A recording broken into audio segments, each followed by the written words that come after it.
رائع. عجبني في كلامك يا اخويا سرمد انه في العمق هتكتشف حاجه جديده، في العمق هتعرف حاجه جديده.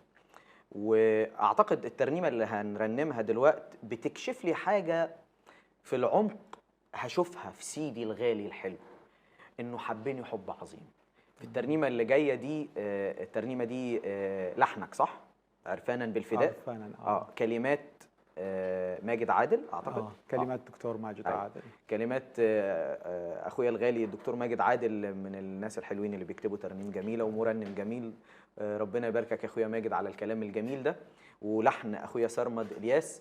النهارده بالمناسبه هتسمعوا ترانيم جديده كتير، وهتسمعوا ترانيم باللهجه العراقيه، منها ترانيم انتم ممكن سمعتوها باللهجه المصريه، هي نفس الترنيمه كانت بتترنم بلهجه مصريه لكن هي اصلها عراقي، هتسمعوها النهارده بالاصل العراقي. وهنسمع ترانيم جديده خالص، في حاجات كلمات والحان اخويا سرمد، وفي حاجات هو شارك في تلحينها. هتسمعوا النهارده في مايده جميله كده جديده هتستمتعوا بيها، فيها الوان موسيقيه مختلفه.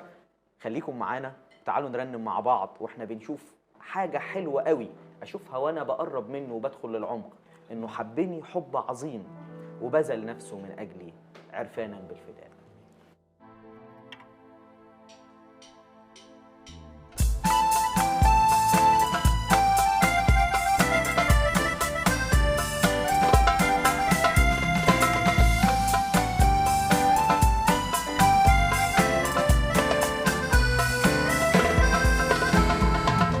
قد رفعت عني همي وأنيني بقربك، فرحي يكمل وقت حزني في سجودي لشخصك.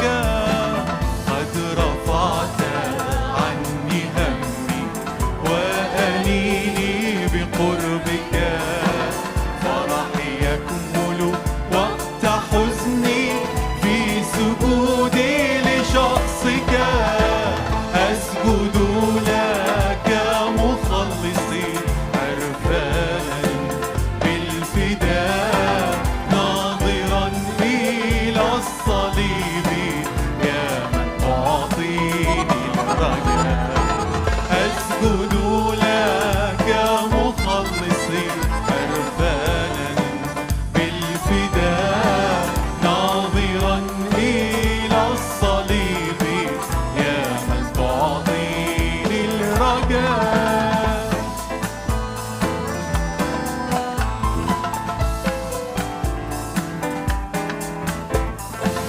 حين يدنو الشر مني تبقى لي حصن المنيع، بل تحامي أنت عني تحتويني فلا أضيع.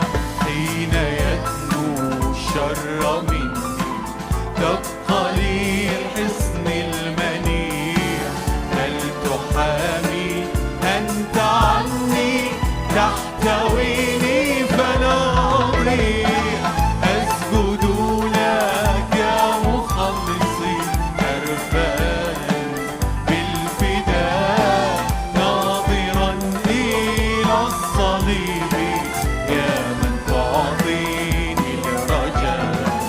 أسجد لك يا مخلصي عرفانا بالفداء، ناظرا إلى الصليب يا من تعطيني الرجاء.